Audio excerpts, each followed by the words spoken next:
기본적으로 왜 이렇게 단일화가 무슨 정책도 아니고 공약도 아닌데 왜 이렇게 단일화 얘기만 하고 있나? 이런 얘기를 먼저 좀 나눠볼 필요는 좀 있을 것 같습니다. 그래서 전체적으로 왜 이렇게 보도가 이런 데 치중이 돼 있을까? 뭐 매번 그러긴 했었지만 올해는 뭐가 좀 특이한 걸까 하는 이야기를 먼저 좀 얘기를 해보죠. 자, 먼저 정문정 박사님. 제가 이제 원고를 드릴 때 그렇게 썼잖아요. 국민의힘의 핵심 공약은 단일화다. 네. 그럴 리가 없지만 그런 것만 같은 거죠. 도대체 이 단일화 얘기를 언제부터 시작했냐. 경선 때 경선에 나서지도 않은 한덕수를 놓고 단일화 이야기를 시작해서 그게 일정 정도 일단락이 된 뒤로도 대선 후보를 등록하고 난 다음에도 계속 지금 단일화 얘기만 한다는 거죠. 그러니까 선거 국면에서 그 어떤 정책이나 뭐 공약이나 아니면 지향이나 이런 거를 이야기하지 않고 이들의 미래와 비전은 오직 단일화인 것만 같다는 생각이 많이 듭니다. 네. 네. 네. 국민의힘의 핵심 공약은 단일화다라는 얘기를 그래서 정문정 박사님이 원고 주실 때 이야기를 주셨는데 또 민 기자님도 보도 경향 좀 보시면서 이게 단일화 얘기 왜 이렇게까지 뭐 매번 많이 되던 거지만 뭐가 좀 다른 부분이 있나? 어떤 생각이세요? 원래 이런 거를 좋아했던 것 같아요. 네. 그러니까 누가? 언론들이 예. 흔히 레거시 미디어들이라고 하는 이 언론들이 그 양당이 있잖아요. 그러니까 국힘과 민주당이라는 그 양당에 있어서 뭔가 단일화가 됐든 제3의 뭐가 됐든 그 양당 사이에서 누군가가 이렇게 떠오르는 거를 필요 이상으로 저는 부각을 시켜주는 경향이 있다라고 봤거든요. 네. 그게 이제 언론들이 약간 무슨 바람 일으키는 것처럼 보이는데 이번 건 같은 경우에는 좀 제가 의도적으로 이걸 단일화를 띄우고 있다라고 의심을 하는 것 중에 하나가 이번 대선 자체가 왜 치러졌는가 이걸 언론들이 의도적으로 망각을 하고 있는 게 아닌가 싶긴 해요. 그러니까 윤석열이 내란을 일으켰고 그것 때문에 파면이 됐고 그래서 이제 치러지는 조기 대선인데 당연히 그 조기 대선의 성격은 내란 종식이 돼야 되는 게 맞다라고 보는데 그게 단일화로 이제 바꿔치기가 되는 거죠. 그럼으로써 내란 종식이라는 그 의제 자체가 이제 희석이 되고 단일화 논의에 이게 매몰이 되면서 사실상 국힘 후보 및 이준석을 띄워주는 효과를 노리는 거기에 약간 동조하는 어떤 그런 의도도 상당히 좀 있는 것 같고요. 네. 예, 그런 것들이 막 상호작용을 하면서 좀 지나치게 좀 실질적으로 그것이 의미가 있고 가치가 있느냐와는 별개로 언론들의 비중면에서는 상당히 압도적으로 좀 많은 보도량을 차지하고 있습니다. 네. 그러니까 애초에 원래 이런 데 관심이 있긴 하죠. 싸움은 붙이고 뭐는 말려라 그랬죠? 싸움은 말리고. 아니 원래는 그런데 얘네는 좋아하죠 싸움을. 예. 근데 어쨌든 언론은 그러니까 싸움을 붙이는 걸 좋아하고 붙이는 데 있어서 제3의 존재가 나타나는 거. 그리고 그가 어디로 붙을까? 어디에다가 힘을 실어줄까? 이런 거에 관심이 많는 건 맞는데 이번에는 그래도 좀 더 이준석 띄워주기의 목적이 좀 강하지 않은가? 네. 이게 이제 민 기자님의 생각이시긴 해요. 정 박사님도 그러세요? 아니 근데 너무 질이 멸렬해요. 네. 그 단일화도 내용이 없다 보니까 보도가 뭐 어느 정도 된다고 해봤자 단일화를 원하는 국민의힘의 이야기, 그게 아니라고 우기는 이준석의 이야기, 이것만 왔다 갔다 해요. 뭐 어떤 분석도 질문도 없는. 그러니까 단일화를 그렇게 원한다고 하면 이렇게 뭐라고 하지 한가한 순간들에 기자들이 좀 붙들고 물어볼 만도 한데 뭘 붙들고 물어봤다는 얘기는 없어요. 네. 그냥 앵무새처럼 단일화 얘기가 반복이 되는 거지 그 실체가 있다거나 그 내용에 뭔가 핵심적인 뭐가 있다거나 이런 건 없는 것 같습니다. 그리고 이준석을 띄우기는 띄우는 것 같은데 또 이준석을 이렇게 띄워야만 되는 이유가 있나요? 그러니까 제가 웃긴 거는 기본적으로 김문수 후보에 대한 지지율이 나오고 이준석의 후보에 대한 지지율이 있잖아요. 단일화를 하면 마치 그 둘이 이제 숫자가 합쳐지면서 시너지 효과가 날 것처럼 하는데 실제적으로 여론조사 결과만 놓고 봤을 때 뭐 다자간으로 여론조사를 하고 또 그래 1대1을 가정했을 1대1을 가지고 했을 때 단일화를 했을 때 이준석 지지표가 김문수로 가지 않고요. 그러니까 김문수 후보 지지표도 이준석으로 가지 않아요. 그러니까 시너지 효과가 없다는 거는 뭐 그 여론조사 조금만 들여다보면 아는 그런 상황인데도 그냥 무턱대고 보도를 하고 있거든요. 예. 그럼 이걸 왜 할까? 저는 대선은 이기기 어렵다고 판단을 했고 결국에는 이제 대선 끝나고 국힘이 재편을 해야 되는데 제가 가만 생각을 해봤거든요. 친윤은 지금과 같은 영향력을 가질 수 있을 것인가? 예. 저는 아니라고 봅니다. 예. 그러면 국힘이 만약에 변화를 해야 된다라고 재편을 해야 된다라고 하면은 결국에는 둘 중에 하나예요. 한동훈과 이준석의 싸움이 될 거라고 보거든요. 근데 그 중에서 홍준표는 이준석한테 지금 붙었지 않습니까? 예. 이준석에 베팅을 한 것이고 한동훈과 이준석을 베팅하는 데 있어서 언론이 약간 좀 그런 것까지 계산해서 이준석을 띄우는 게 아닌가. 네. 근데 이게 되게 웃긴 얘기잖아요. 되게 웃긴 거죠. 되게 웃긴 게 김문수가 대통령 후보예요. 국민의힘에. 그리고 이기기는 어려워. 그걸 다 알아요. 그런데 끝나고 나서 당권을 잡는 자는 한동훈이냐 이준석이냐. 네. 심지어 이게 말이 되게 웃기잖아요. 그렇죠? 이준석은 국힘도 아닙니다, 지금. 심지어 아니야. 네. 그러니까 죄송합니다. 언론이 이제 국민의힘을 대놓고 물론 좋아하진 않지만 대놓고 민주당을 싫어하는 건 확실해 보여서 그건 확실해요. 네. 그래서 과연 국민의힘 측이 이길 것이냐 아닐 것이냐가 1차 관심이고 만약에 이기지 못할 것 같다면 선거 이후가 어떻게 될 것이냐가 2차 관심인데 네. 2차 관심에서 결국 친윤 내지 김문수 같은 세력이 국민의힘을 계속 끌고 가기를 바라지는 않는다. 그렇죠. 예. 그리고 결국 그러면 한이냐 또는 한동훈이냐 아니냐 뭐 이런 문제가 될 텐데 네. 이것도 이제 뭔가 이렇게 후보자들을 여러 남겨놔야 되니까 이준석 같은 인물 내지 한동훈 같은 인물이 이후에 국힘을 좀 다른 식으로 좀 재편해 주길 바라는 마음 이런 것들이 지금 언론 보도 속에 단일화라는 이름으로 투영될 가능성이 높다. 저는 그렇게 보고 있어요. 네. 특히 이제 홍준표하고 한동훈은 사이가 워낙 안 좋잖아요. 예. 그러니까 당연히 이제 이준석으로 가는 거고. 그러면 왜 홍준표는 이준석을 택했을까? 뭐 그냥 혼자서 이제 막 뇌피셜을 돌려보면 홍준표는 흔히 말해서 국힘을 장악하면서 당권. 이제 이준석은 미래. 예. 그 뒤에 뭐 그런 식으로 교통 정리를 하려고 하는 게 아닌가. 예.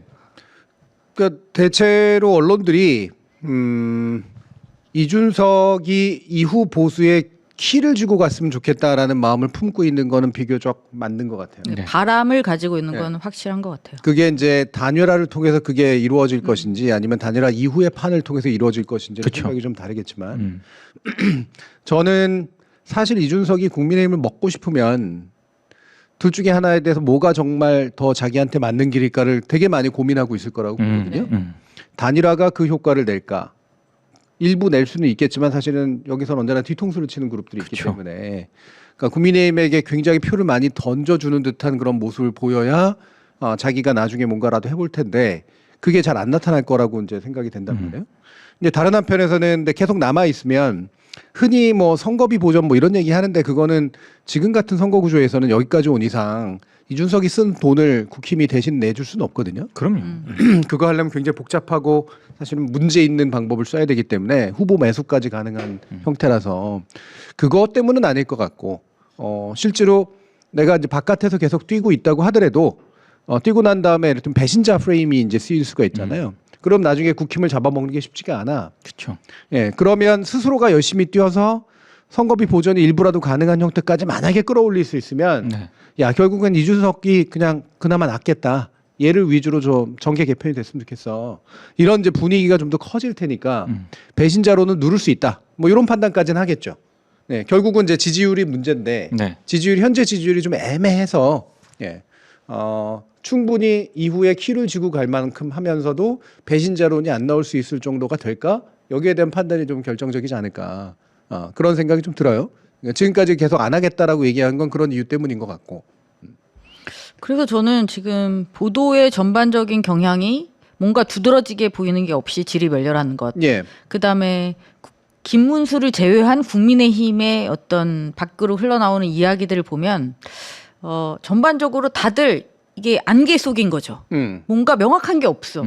그래서 이 모든 게 또 발생하는 것 같아요. 뭔가 뚜렷하면 간단한데 이게 이렇게 될까 저렇게 될까를 아무도 확신할 수가 없는 거지. 예, 그만큼. 그다음에 누가 뭐 가능성이라도 있어야 이걸 붙들고 뭘 가지.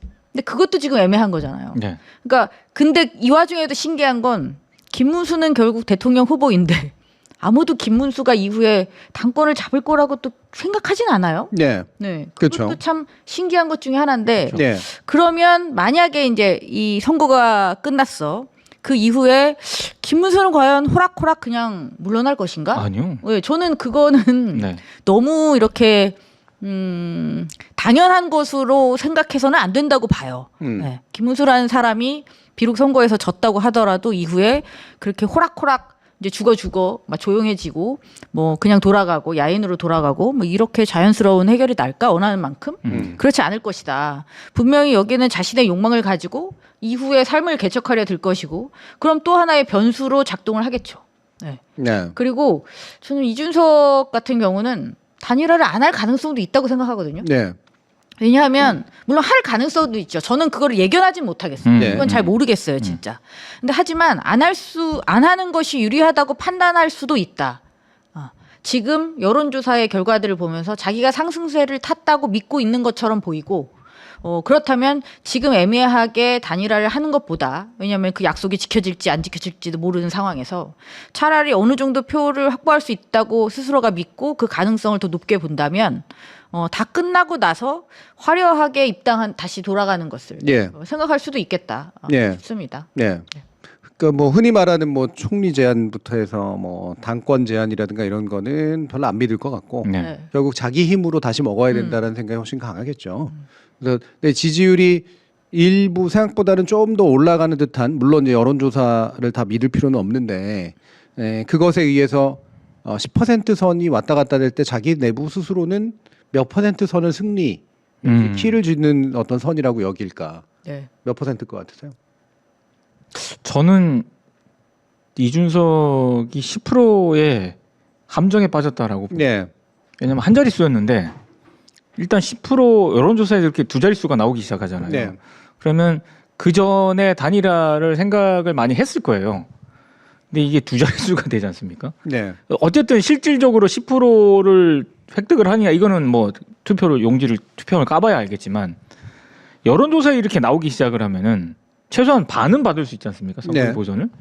그러니까 제가 볼 때 여기서 이제 이준석이 약간 흔들렸을 가능성도 있다라고. 네. 10%, 두 자리. 네. 네. 그러니까 두 자리, 그러니까 10%를 기준으로 잡고 있을 거다라고 생각은 들어요. 네, 네. 저도. 네. 15% 너무 멀고 네. 10%까지 가능할까 싶었지만 왠지 될 것처럼 지금 이렇게 분위기가. 몇 개 여론조사라든가 이런 데 이제 나오니까 네. 10%를 나름의 이제 승리했다라고 평가하는 잘했다라고 평가하는 그런 기준으로 삼긴 할 것 같고 똥박사님도 그렇게 그리고 생각하시죠? 저는 선거비 보조는 그렇게 중요한 이유가 될 것 같지는 않아요. 예. 그러니까 물론 뭐 한 5%야 이러면 이제 뭐 당장 단일화를 하고 싶겠지만 그거랑은 다르게 이 승리의 기준이라는 것을 잡았을 때 선거비가 기준이 되는 것 같지는 않아요. 하지만 10%라면 유의미하다고 생각을 하겠죠. 이후에 뭐 당권 문제나 정치를 계속하는 문제나 이런 면에 있어서. 네. 그러니까 10% 이게 저희도 10%를 자꾸 이렇게 되뇌이면 안 되는 게 실제로 10%가 낮은 숫자도 아니지만 사실 그렇게 높은 숫자도 아니어서 네. 애초에라면 이거 가지고 키를 잡기는 대단히 어려운 숫자인데 그렇죠. 여러모로 그냥 이게 마치 이제 이러고 나면 우리가 다 기분 나빠지고 혼자만 기분 좋아지는 네. 이제 그런 상태가 만들어지면 언론 또 그 상태를 가지고 또 엄청나게 또 할 거기 때문에 이 선을 우리한테 자꾸 이렇게 가스라이팅 시키면 안 된다는 생각이 그렇죠. 들어요. 네. 근데 이제 우리가 들여다 본다면 이준석 내부는 아마 10% 정도를 내심 생각하고 있고 가능하지 않을까라고 생각하면서 이제 밀어붙이려고 할 거다. 그 정도까지는 제 짐작은 좀 되긴 되죠. 근데 저는 기분이 나쁜 건 그거예요. 네. 사실 애초에 3파전이 형성될 수 없다는 건 우리가 다 동의했잖아요. 네. 애초에 2파전이면 2파전이죠. 사실 김문수 후보의 지지율이 그렇게 높았던 것도 아니고 지금 여론조사에서 일부 이게 상승된 수치를 보이고 있긴 합니다만 그 당시에 이준석 후보는 그 정도의 지지율도 없었어요. 네. 근데 3파전으로 해놓고 모든 언론이 이준석을 계속 불렀단 말이죠. 이렇게 계속 언급하고 다루고 뭐 우리도 그럴 수밖에 없잖아요. 이게 계속 다루면 계속 다루게 되는 것이고 그러면서 이게 상승세를 타는 이런 느낌? 네. 그러면서 이제 두 자릿수 이러니까 정말 그래도 3파전이라고 볼 수는 없지만 네. 이게 뭔가 자기 충격적인 예언이 맞아 떨어지는 것 같은 느낌이 자꾸 네. 드는 거죠. 그럼 그렇죠. 기분이 나빠지는 거죠. 네. 자꾸 그걸 만들어가는 거야. 네. 만들어 왔고 어느 정도 성과가 지금 보이는 것 같다. 네. 그게 좀 기분이 나쁘다. 이게 언론이 뭐 한 일이고 솔직히 말하면 단일화라고 하는 건 진짜로 그러니까 양자가 비등비등한 상태에서 어느 한쪽에 힘을 실어주면 확실히 판이 좀 바뀔 것 같아. 즉 당선 가능성에 영향을 줄 것 같아라고 하면 하거나 그게 1%든 2%든 3%든 예전에 뭐 정의당과 민주당 사이의 관계라든가 지난번 대선 때 윤석열과 안철수 사이의 관계라든가 이런 것도 이제 그랬으니까요. 이를테면은 김동연 씨가 단일화 해준 건 별로 사람들 얘기 안 했잖아. 생각도 안 나.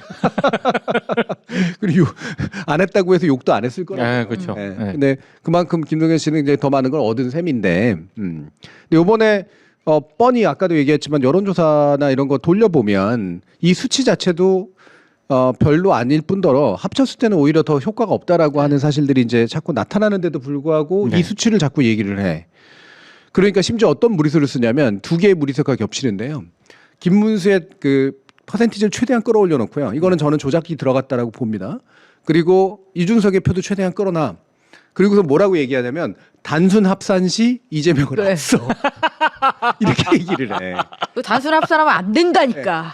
그러니까 세 가지 무리수가 지금 있는 거잖아요. 억지로 끌어올린 김문수, 억지로 끌어올린 이준석. 솔직히 둘 다가 같이 올라갈 수는 없거든.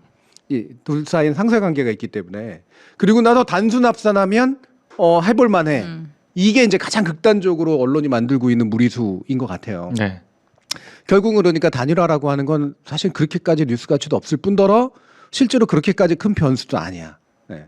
그 얘기는 국민의힘이야 원하겠죠. 조금이라도 표를 이제 네. 좀 가져갈 생각으로. 그리고 이준석은 자체가 단일화를 원한다 보니 자기가 뜨는 걸 원하기 때문에 단일화라는 프레임 때문에 자기가 일부 떠오르고 주목받는 것만 좋아하는 정도라고 생각을 하거든요. 근데 저는 제가 이런 장담을 해야 할지는 모르겠습니다만 이준석 10% 안 나온다고 봅니다. 예. 네. 결과로서 10%에 육박하기도 힘들다고 생각을 해요. 전 여전히 이제 제가 보는 표는 그렇거든요. 그리고 김문수는 지금 약간의 이제 보수 결집이 좀 이루어지면 에라 모르겠다. 그래도 TK나 PK나 뭐 이런 데서 이렇게까지 벌어지는 건 좀 아니잖아. 그러니까 노인분들 몰려 나와서 김문수 표가 좀 더 올라가는 그런 효과는 있을 수 있다고 생각을 해요. 예.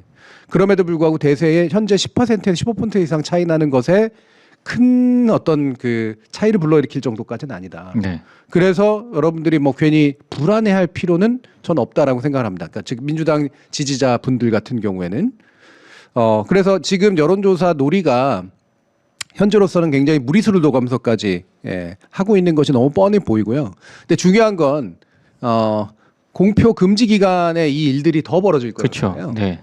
그리고 그 중간 이제 오늘부터 이제 내일 3차 토론이 있고 공표 금지 기간으로 들어서는 요 며칠간 요게 이제 요번 선거에서는 이제 가장 중요한 기간이 될 텐데 그 뒤에 이제 뭐 온갖 음모들이 이제 난무하는 그런 기간들이 되겠지만 요 며칠 기간들이 어떻게 좀 진행이 될까 요런 것들에 대한 이야기를 좀 더 나눠보면 어떨까 싶은데요. 민 기자님 생각 어떠세요? 예전에 그런 사례가 있었거든요. 저 심상정 후보가 나왔을 때요. 네. 정의당 공표 금지 기간 전까지 심상정 후보가 제가 알기로는 꽤 여론조사 그에서도 두 자릿수가 좀 나왔었어요. 네. 그러다가 이제 뚜껑을 여니까 6%인가 그랬거든요. 6%인가 하여튼 한 자릿수로 했는데 저는 이준석 후보도 약간 그 전철을 밟지 않을까 싶습니다. 네. 왜냐하면 일단 보수 결집 현상이 어느 정도 지금 나타나고 있는 게 이게 이준석 후보 입장에서는 좋은 신호는 아닌 것 같거든요. 네. 더더군다나 보수만 결집을 하느냐. 그런 이제 민주당 이재명 후보를 지지했던 이 층들은 약간 안심하고 있었는데 네. 보수가 결집을 하니까 이쪽도 결집을 하거든요. 네. 그러면 이준석은 오히려 지금 여론조사 지표상으로 나타나는 두 자릿수가 떨어져요. 제가 봤을 때. 떨어지죠. 예, 떨어질 수밖에 없거든요. 예. 그러니까 그 현상으로 가지 않을까 싶긴 해요. 저는. 예. 전 그래서 양쪽 결집. 예, 그러니까 민주당이랑 국민의힘 쪽으로 좀 더 결집하면서 이준석은 하락하는 네. 이 경향이 며칠간 나타날 거다. 그러니까 TV 토론 3차 내일 네. 3차 토론하고 그 뒤로 이제 공표를 못 하기 때문에 여론조사 결과를 아마 온갖 또 흔히 말하는 정보지에서 확인되기 어려운 것들이 네. 밭해가지고 온갖 조사들이 또 유통이 될 거예요. 네. 근데 그렇다 하더라도 제가 봤을 때는 정말 뚜껑을 열었을 때 이준석의 득표력은 두 자릿수는 현실적으로 좀 어렵다. 왜냐하면 비호감도가 이렇게 그냥 1위를 달리고 있는 후보인데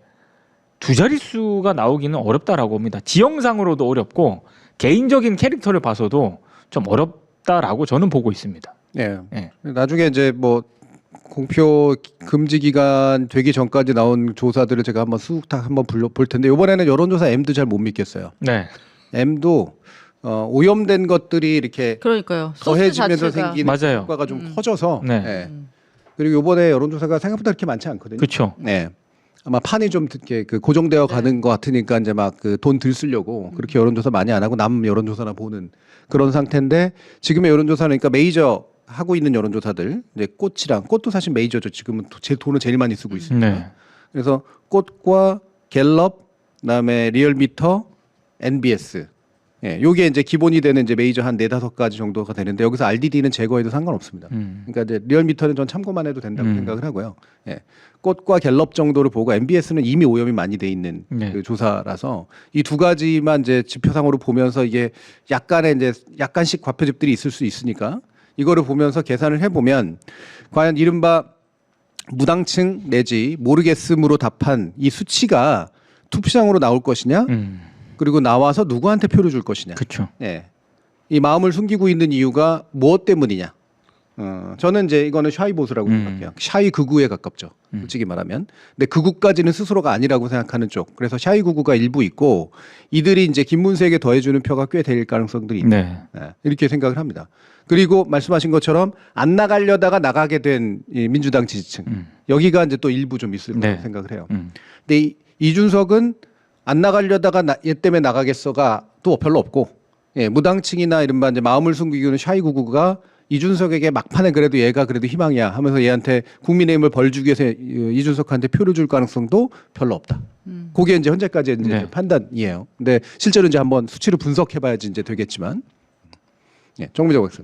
저는 그거는 좀 이렇게 궁금하긴 한데 이런 일이 발생할 수 있을까 싶은 게 지금 이 상황에서 변수가 될 수 있는 게 없잖아요. 아무런 사건도 만약에 일어나지 않는다면 네. 그러면 제가 생각하는 건 하나밖에 없거든요.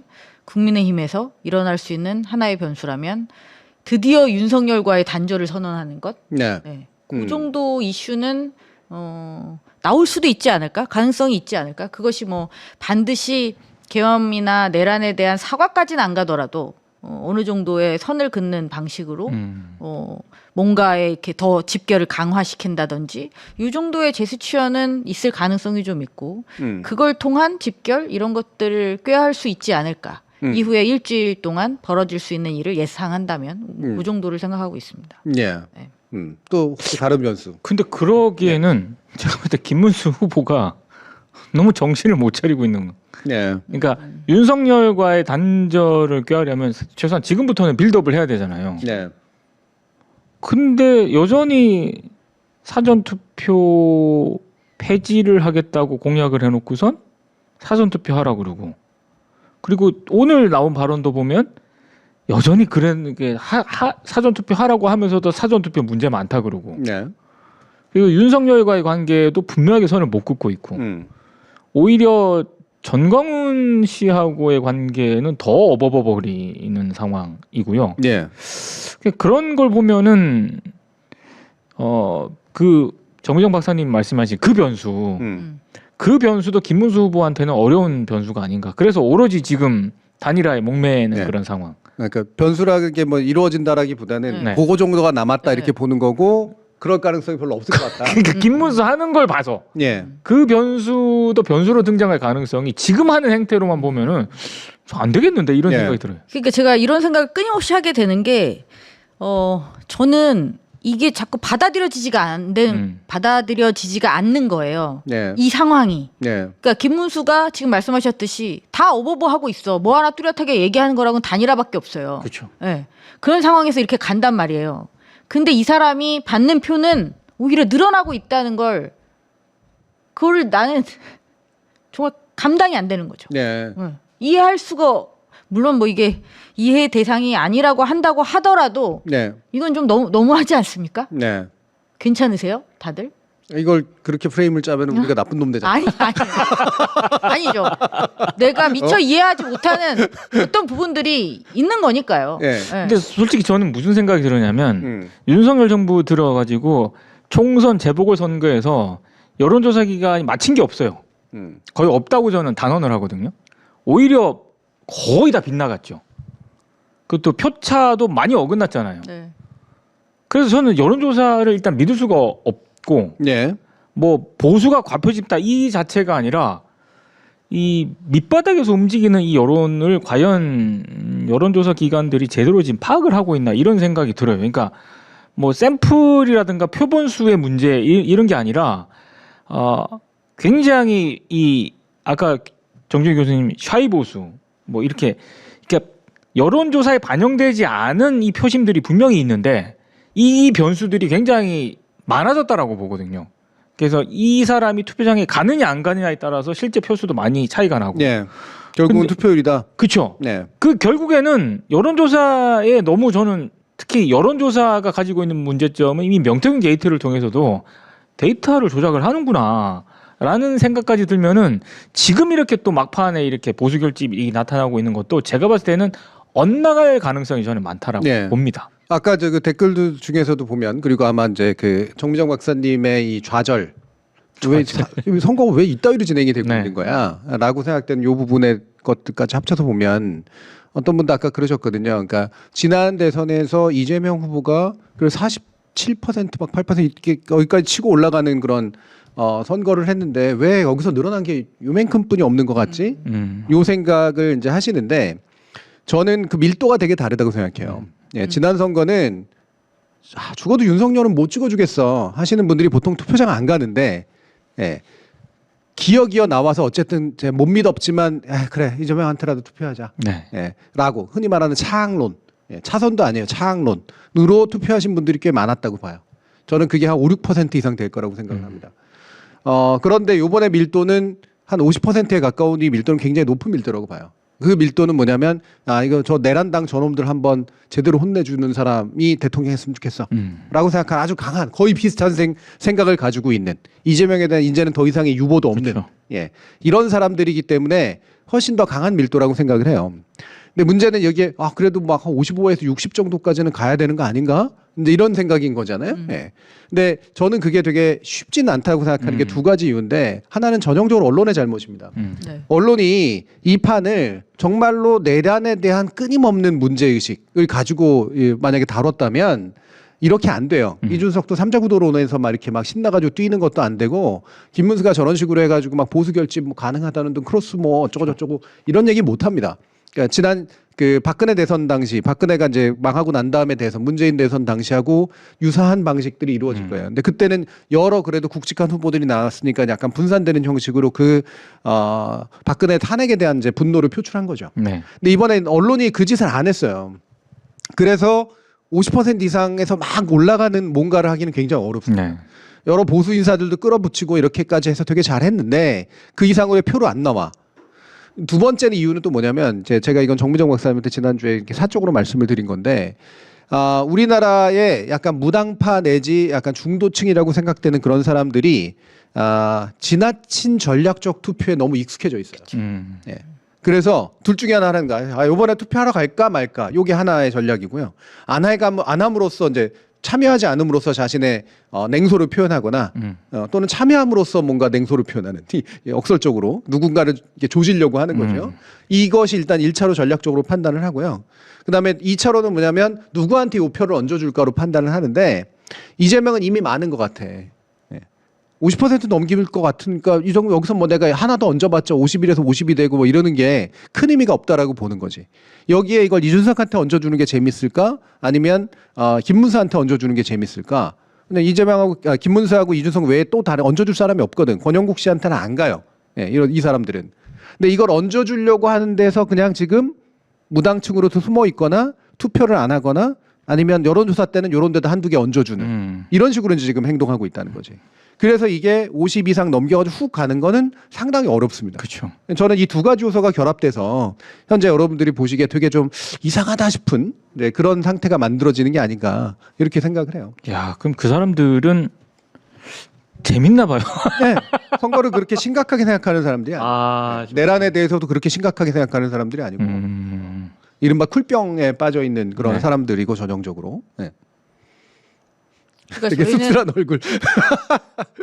좀 아까 그랬잖아요. 예. 사적으로 이런 얘기를 했다. 그러니까 사적인 대화를 둘이 앉아서 나누면서 왜 투표율이 이렇게 나오냐, 왜 득표율이 이렇게 나오냐 이런 얘기를 이제 계속 한 거지. 네. 2배라고 말해라, 2배가 될 거라고 말해라. 내가 막 협박을 하니까 그럴 수 없다. 왜 2배가 안 되냐? 막 이랬더니 막 이런 얘기를 막 하는 거예요. 예. 전략적으로 투표하는 집단이 있고 말해서 내가 지금 그걸 몰라서 그러는 거냐? 그래도 그렇게 말해주면 안 되겠니? 안 된다. 이런 대화를 끊임없이 예. 방송 이후에도 정말 피곤하게 살고 있다는 생각이 문득 들었습니다. 왜 우리의 사적인 대화는 이 득표율이 되어야 되고 전략적인 투표를 하는 자들에 대한 이야기여야 할까요? 예. 정말 슬프네요. 그래서 여러분들이 저는 여러분들의 심기 관리도 되게 잘해야 된다고 생각을 하는데 과반을 넘기고 그리고 이른바 민주주의의 후보로서 실제로 받은 투표 수가 이를테면 해방 이후 최고라든가 아니면 민주화 이후 최고라든가 이런 지표들이 훨씬 더 중요해요. 예.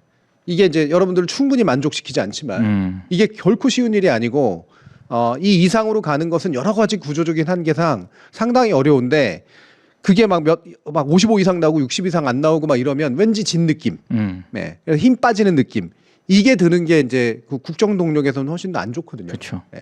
그리고 그 틈새를 가지고 김문수나 이준석 같은 부류가 날뛰는 거예요. 네. 요만큼 가지고 이제 되게 잘한 것처럼 보이게 만드는 네. 이제 그런 효과가 있으니까. 근데 저는 두 가지 생각을 해요. 첫 번째 생각은 선거가 끝났어요. 내가 원하는 결과가 나오지 않았어. 여기 승패는 상관없습니다. 승패는 예상한 대로 될 거라고 생각해요. 하지만 이제 그 퍼센테이지, 그쵸. 득표율은 분명히 내 기대보다 안 나올 거라고 생각합니다. 네. 하지만 저는 그 숫자를 보고 흔들려서는 안 된다고 생각해요. 네. 이거야말로 정말 냉정하게 인지해야 된다. 지금 우리가 처한 상황, 그 다음에 우리를 구성하는 사람들의 수준, 아까 전략적인 투표를 하는 사람들이 있다고 말씀하셨지만 저는 일정 정도 동의하거든요. 그러니까 우리의 구성이라는 게 굉장히 다채로울 수 있고 다양할 수 있다. 여기서 이제 우리라는 거는 진짜 우리 말고 그 표를 하는 그런 사람들을 의미하는 겁니다. 그래서 그것을 냉정하게 보아야 한다. 거기에 흔들려서는 안 된다라는 생각을 일단 한 가지 하고요. 그다음에 이제 두 번째 생각하는 것은 이거는 미리 화가 나는 측면이 좀 있는데요. 네.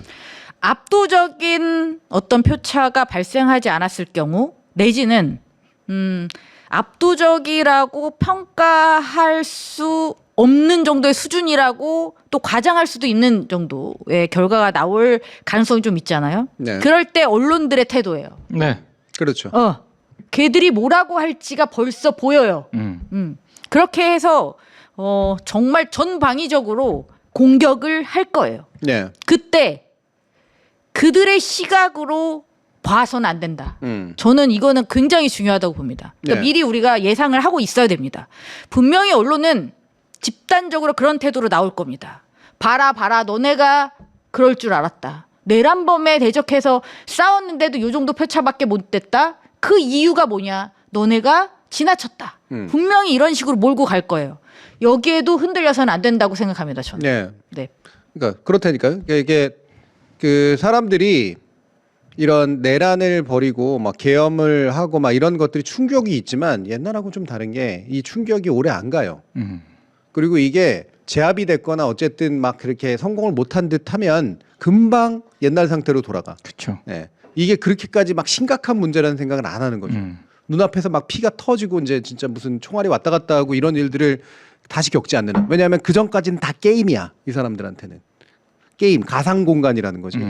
근데 눈앞에서 이제 뭔가 피가 터지고 뭐가 하면 야 이게 게임이 아니라 현실이네라는 그 정말 되게 극단적인 요 선 위에 이제 서 있다고 생각해요. 그래서 윤석열이 어쨌든 뭐 한번 잡히기도 했고 그리고 뭐 국민의힘 또 깨지지도 않았고 되게 잘못했다는 분위기도 아닌 것 같고 그러면 뭐 민주당이 좀 더 심하게 밀어붙여서 생긴 사태 같기도 하고 이런 식의 말들이 먹히는 거야. 그래서 이 가상 공간은 그냥 얘들끼리 하는 게임이야. 이렇게 생각하는 사람들이 저는 지금 이제 그 국민의힘의 기본 지지 그룹이 이제 30%는 당연히 이건 뭐 하라든 지지하는 사람들이기 때문에 심지어는 독재가 때로 낫다라고 생각하는 사람들이에요. 솔직히 말하면 반민주주의자들입니다. 네. 이 반민주주의자들이 30% 이상 있어요. 이건 기본이라고 이제 보셔야 돼요. 이 현실로 인정해야 되는 거지. 그리고 나머지가 그럼 70%인데 70%에서 10에서 15%는 이런 사람들이야. 민주당이 싫거나 어떤 식으로든 막 이준석 같이 장난치는 애가 좋거나 아니면 엄청 심하게 뭔 일이 일어나지 않는 한 사실 이거는 그냥 별로 심각한 문제라가 아니라고 생각하는 사람들. 이게 한 10에서 15%가 있다는 거예요. 이거 가지고 이제 나눠 먹고 있는 거예요. 김문수하고 이준석이. 이게 우리나라 민주주의의 객관적인 수준이다. 저는 그렇게 생각을 해요. 너무 힘 빠진 얘기인가? 아니요, 저는 중요하다고 봐요. 예. 예, 거기 그 수치를 봤을 때 흔들려서는 안 된다고 정말 예. 생각하면 그 너무 슬퍼할 일도 아니고 너무 기뻐할 일도 아니고 정말 냉정하게 판단할 수 있어야 한다. 네. 우리의 현실을 인식하는 것에서부터 모든 것은 출발할 수 있다. 그리고 어쨌든 이길 거니까요. 이긴 다음에 그 숫자에서부터 출발을 하면 됩니다. 네. 저는 국힘과 이준석이 대선 결과 그 이른바 자신들의 득표율을 놓고 만약에 예상했던 대로 이재명 후보를 지지했던 어떤 그런 지지층들이 원래 기대했던 압도적 승리를 못하면 네. 그 두 캐릭터로 봤을 때 내용적으로는 우리가 승리했다라고 선언할 수도 있다라고 봅니다. 그러겠죠. 그 인간. 그리고 언론이 또 그렇게 써줄 거예요. 예, 그러니까 그게 문제. 근데 그게 그냥 실질적인 승리 어쩌고 조중동과 같은 흔히 말하는 그런 쪽 오른쪽에 있는 언론들 말고요. 그러지 않은 흔히 말하는 언론들도 비슷할 거라고 봐요. 그게 누구예요? 흔히 말하는 그렇지 않은 경향 한겨레 뭐 이런. 아. 예. 한국일보? 한국은 이미 이쪽이지. 한국일보는 완전히 저쪽이에요. 갔어. 예. 갔더라고요. 그러니까 예를 들면은 이제 민주당 내지 이재명 뭐 이런 사람들은 우리는 여기서 우리는이라고 하는 거 그걸 지지하시는 분들은 그러니까 이게 이제 민주주의자들이고 내란에 대한 확고한 태도를 가지고 있는 그런 세력들이야. 진보 보수를 넘어서서 이제 이렇게 생각하는 게 아니야. 언론은. 아까도 제가 게임 플레이어라고 생각을 한다 그랬잖아요. 이들은 진짜 민주주의에 대한 심각한 기본 철학의 결여를 보여주고 있어요. 예. 차라리 정규재 씨나 조갑재 씨 같은 사람이 훨씬 더 결연한 거야. 그런 면에서는. 그렇죠. 그러니까 우리 민주주의가 저 상태까지 가서는 안 된다라는 생각이 체험으로 가지고 있는 사람들이야. 그러니까 차라리 나이든 그 보수 비평가들이 난 이유가 김진인이 뭐 이런 사람들이 그나마라도 난 이유가 87년 이전을 겪었던 사람들이기 때문에 그래서 87년 이후에 민주화에서 진보 보수로 나눴을 지언정 근본적으로 이 민주주의가 바탕이 허물어지면 안 된다라고 생각하는 사람 그룹 안에 속해 있는데 네. 언론 다수는 안 그래요. 그렇죠. 네, 이게 요번 저는 진짜 몇 개월간 발견하고 있는 일이거든요. 되게 비참할 정도로 솔직히 말하면 언론학자로서 비참할 정도로 우리나라 언론 다수는 이준석과 비슷한 사고를 하고 있는 애들이구나. 이게 단지 보수다 진보다가 아니라 이준석과 유사하게 그냥 게임에서 누가 더 유리한가 그렇지 않은가. 플레이어들에 가까운 그런 사고들을 하고 있다. 민주주의의 실체에 대한 사고를 하고 있는 사람들이 아니다. 저는 이 결론에 도달했거든요. 그래서 실제로 기사가 다 그 모양이에요. 예. 예, 그것만 보고 있잖아요. 민주주의의 위기를 걱정하는 사람들은 없어요. 그런 기사가 없어요. 아예. 네. 그러니까 만약에 계엄이 성공했다면 이들이 어땠을까? 그러면 다수는 그냥 계엄에 고개 숙이고 있는 거고 옛날에 80년대 그 언론들처럼 고개 숙이고 있는 거고 일부가 이제 속으로 굉장한 반성을 하겠지. 아씨 이렇게까지 피를 흘리는 일들이 생긴단 말이야. 어떡하지? 라고 해서 그 일부가 이제 체험을 하는 순간, 각성하는 순간, 뭐 의식화되는 순간이 왔을지는 몰라도 다수는 아마 이제 거기에서 고개 숙이고 들어갔을 거예요.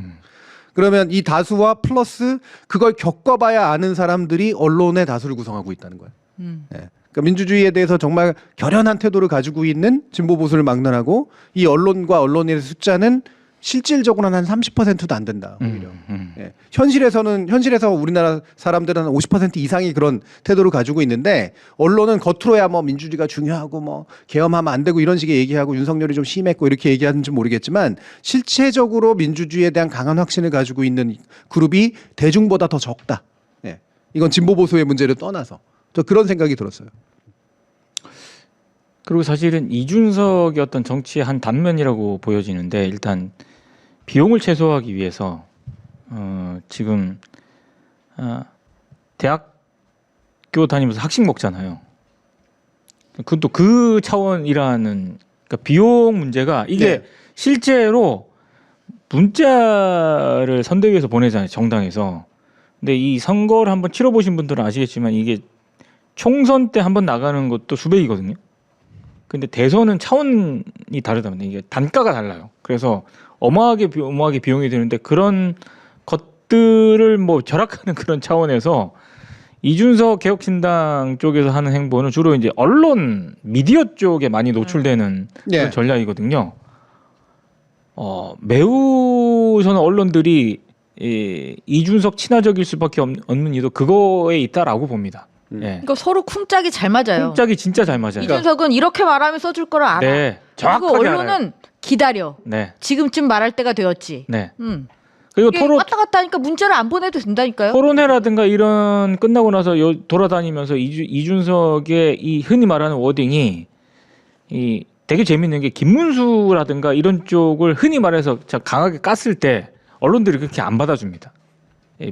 보도 빈도가. 근데 이재명 후보를 까지 않습니까? 막 써요. 엄청나게 늘어나더라고요 보니까. 그러니까 그런 것도 좀 가만히 되는 것 같더라고요. 네. 언론이 상당히 문제가 이런 얘기 하기 싫은데 왜냐하면 하도 이런 얘기를 많이 했으니까 대선 때요. 근데 네. 정말로 이거는 좀 문제가 심각해요. 이준석과 관련해서는. 우리나라 언론의 절반과 이준석이 공유하고 있는 건 철학이 없고 세상을 되게 가볍게 생각하고 네. 아까 제가 가상 공간이라고 보는 그리고 이득에 되게 민감하고 대단히 기회주의적이고 이 요소를 전 공유하고 있다고 봐요. 네. 그러니까 이준석이라는 개인이 뭐 무슨 내용이 좋다라거나 뭐 무슨 매력적이라고 하는 게 아니라 이를 가지고 노는 게 서로 노는 거야 서로. 언론도 이준석 가지고 게임하고 있는 거고 이준석도 언론 가지고 게임하는 거야. 그런데 쿵짝이 잘 맞아. 그게 자기들이 사는 세상이 보통 그렇거든. 어디선가 물론 나중에는 깨질 가능성이 높겠죠 이제. 그렇죠. 예. 구체적인 실질적인 문제하고 부딪히면 깨져나가긴 하겠습니다만 현재까지는 이제 그런 상태에 와 있는 것 같다. 뭐 이런 생각이 좀 듭니다. 예. 그래서 이거를 이제 개혁이나 이런 것들이 어떻게 좀 돼야 될 것인가에 대해서는 참 내내 되게 힘들고 막 좀 이겨도 이긴 것 같지 않고 개혁이 돼도 뭔가 미진한 것 같고 이런 상태에 놓여질 가능성들이 높기 때문에 그 부분에 대해서는 좀 단단히 마음의 준비를 하고 계시는 것이 좋지 않을까 싶은데요. 저는 이제 거꾸로 말하면 근데 이게 그나마라도 이게 저는 이렇게 막 누르고 꾹꾹 눌러서 그래도 민주주의를 사랑하고 그래도 나름대로 진보적 가치에 동의하고 또는 진보는 아니라고 하더라도 좀 사람이 정의라든가 아니면 인본적인 어떤 요소들에 대해서 그래도 공감할 줄 아는 사람들의 그 수가 그리고 비율이 계속 쌓여 올라와서 50%를 넘어가고 있는 게 저는 오히려 다행스럽거든요. 어떤 면에서 보면. 제가 아까 밀도 얘기를 한 이유가 바로 그거예요. 이 사람들은 또 다른 경험을 해서 이제는 예전에 그게 한 20, 30이었다면 비율로 치면 그리고 그게 한 40 정도까지 또 가고 그랬었다면 이를테면 문재인 정부 말기에 여전히 지지하던 한 40% 뭐 이 정도.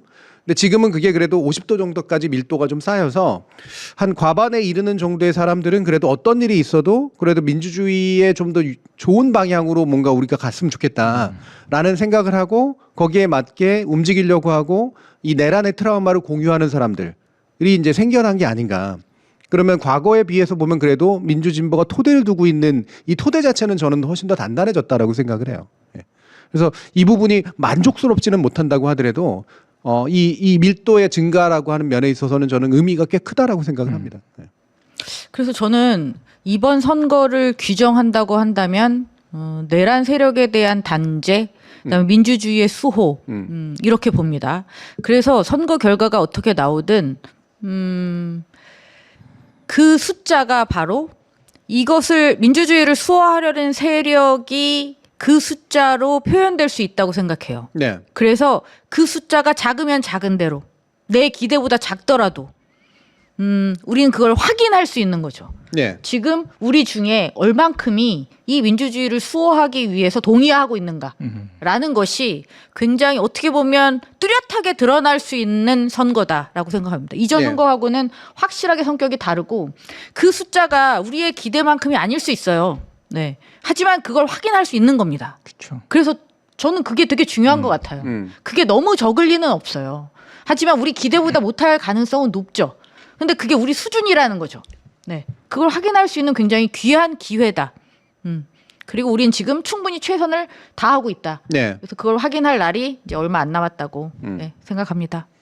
네. 그래서 다음 게 뭐 이제 제가 좀 대충은 아니죠. 어느 정도 좀 성향과 구성에 대한 나름의 좀 판단이 가능한 수치를 낼 수 있으면 그때쯤 가서 말씀드릴 텐데 그러니까 현실의 목표가 뭐여야 될까? 정치에 있어서. 그러니까 밀도 높은 50을 만들었으면 밀도 높은 55를 만드는 게 목표가 돼야 되거든요. 예. 그러니까 움직이지 않을. 그리고 저쪽에 밀도 높은 30을 20에서 25 정도로까지 깎아내리는 거. 이게 이제 되게 중요하고. 그 중간에 이제 부유하는 20들이 있는데 이걸 어디서 빼와야 돼? 이 부유하는 20을 좀 밀도 높은 55 이상으로 이제 가져와야 되는 거잖아요. 여전히 부유하는 20에서 15들은 계속 있을 거예요. 이들이 이제 더 부유하게 여기서 부유한다는 건 그냥 떠다닌다는 얘기예요. 네. 어디 가로 붙을 생각 안 하고 에라 모르겠다 그냥 떠다니는 어차피 되게 좀 캐주얼하게 그냥 세상을 쉽게 생각하는 친구들이기 때문에 이 친구들은 어딘가에 주저앉히기는 시간이 오래 걸려야지만 가능해서 이 친구들이 그냥 정처 없이 그냥 장난처럼 떠돌아다니는 상태를 이제 지속하거나 또는 약간이라도 줄어드는 방향으로 가는 것. 이게 이제 현실 정치가 해야 될 되게 중요한 일이라는 생각이 좀 들거든요. 그 수치가 구체적으로 어떨지는 나중에 좀 더 계산을 해서 말씀을 드리겠습니다. 자, 그리고 함께 얘기하고 싶었던 정치적인 이슈로서 자, 지금 후보들에게 또는 후보들끼리 묻고 대답해야 되는 건 SPC 아니냐. 예, 요 얘기를 또 정당하게 가져오셔서 정 박사님 이 얘기 해주시죠. 네, SPC에서 또 사고가 발생을 했습니다. 그러니까 SPC 그 공장에서 노동자가 게임 사고로 사망을 했어요. 5월 19일이죠. 근데 이게 동일한 유형의 참사가 반복되고 있는 겁니다. 이 빵 공장에서 계속 지금 2022년에도 게임 사고로 사망을 했고요. 2023년에도 또 그랬어요. 그리고 지금 또 발생을 한 거예요. 그 다음에 이게 지금 사망 사고만 이렇지 SPC 주요 계열사 제의자 수를 정리를 해보면 정말 2022년 같은 경우 150건이 넘어요. 네. 네. 사고 수 자체가 굉장히 높은 거죠. 그러니까 관리를 그만큼 안 한다는 거예요. 이 네. 회사가. 이렇게 반복되는 사고에도 불구하고 그다음에 반복되는 동일한 이유로 사망 사고가 발생하고 있는데도 불구하고 하지만 우리는 중대재해처벌법이 적용되는 세상에 살고 있어요. 그러면 여기에서 문제는 뭘까요? 중대재해처벌법이 그 기능을 제대로 못하고 있다는 거잖아요. 그러면 관리 감독을 강화하고 이 법을 적용하는 데 있어서 어떤 문제가 있는지를 검토해야죠. 그리고 이런 선거 국면에서 이런 노동자 사망 사고가 이렇게 계속 발생을 한다면 이 얘기는 당연히 지금 선거판에서 주요한 의제로 들어와야 된다고 생각합니다. 근데 2차 토론에서도 이 얘기가 잠깐 나오긴 했는데요. 제가 기대한 것만큼 충분히 집중해서 이 얘기를 다루고 있지 않다는 것에 저는 문제의식을 가지고 있는 것입니다. 예. 네. 그래서 일단 오늘의 의제로는 가져와 보았습니다. 네. 그리고 이 의제 가지고 함께 자료화면도 가져오신 게 있는데, 예, 그것도 한번 보면서 또 얘기를 해보죠. 예. 네. 왜 이게 갑자기 나온 건가 모르시는 분들도 계실 테니까. 네. 이게 SPC 불매 서명 운동이 지금 퍼지고 있는데요. 저 지금 보이는 저 그림은 그겁니다. 크보빵이라고 지금 인기를 얻고 있는 빵이 있어요. 여기서 빵 공장이니까 빵을 만들어서 이제 팔겠죠. 여기서 크보는 네, KBO를 KBO. 얘기합니다. 그렇죠. 네. 한국 야구. 네, 야구를 좋아하는 분들이 이제 저 그림을 이제 그린 건데, 네. 우리는 우리가 사랑하는 선수들의 얼굴이 산재 기업의 이미지 세탁에 쓰이는 것을 반대한다라는 문구를 내걸고 저런 그림을 만들고 서명 운동을 시작한 거죠. 그래서 많은 야구 팬들이 저기에 동참하고 있다고 합니다. 예. 그래서 야구 이런, 팬들이 붙었으면 이건 SPC 그쵸. 이번엔 좀 쉽지 않겠네요. 네. 예. 그래서 제가 이걸 보는데 그러니까 제가 이 표현을 쓰고 싶지 않은데 되게 반가웠어요. 네. 근데 이게 반가워할 일인가? 그렇잖아요. 이게 네. 뭐 이렇게 신나는 일도 아닌데, 근데 뭔가 이렇게 고마운 거죠. 누군가 이렇게 나서주지 않으면 이 이슈는 또 그냥 묻힐 것이고, 노동부 장관까지 했고 노조 활동을 열심히 했다는 한 대선 후보는 중대재해처벌법이 굉장히 나쁘다고 당장 없애야 된다는 얘기를 이 사망 사고 이후에도 토론장에 나와서 그렇게 이야기를 했단 말이죠. 네. 저는 너무 기가 막히거든요. 근데 어떻게 언론이 이렇게 차분하고 조용하고 아무 일도 없는 것처럼 이 사망 사고를 보도할 수 있는지 저는 정말 이해할 수가 없어요. 네. 예를 들면 이제 김문수 후보가 이제 중대재해처벌법이 너무 지나치게 처벌 위주다 이 얘기를 했죠, 사실. 그렇죠. 예, 완전히 뭐 없애라든가 그래서 이런 거라기보다는 악법이라고 했죠. 예, 악법이라고 표현했고, 그래서 반대 논의를 하면서 아니 이게 지금도 이미 중대재해처벌에 이르기 전에 그러니까 충분한 안전장치를 하라고 얘기를 하는 건데, 안전 위주로의 어떤 이야기를 하기 위해서 만든 법인데 그런 얘기를 뭐 하면 어떡하냐, 이제 이런 식으로 이제 지금 논란이 이제 왔다 갔다 했어요. 그러니까 정작 중대재해처벌법이 뭔지도 잘 몰라. 그렇지. 노동부 장관까지 했던 사람이. 그러니까 중대재해처벌법으로 처벌받은 그런 기업인이 있느냐? 네. 이 정도 되면 거의 없는 거죠. 왜냐하면 이 몇몇 언론들이 보도를 하긴 했습니다만 SPL 대표가 1심에서 징역 1년에 집행유예 2년을 선고받긴 했거든요. 네.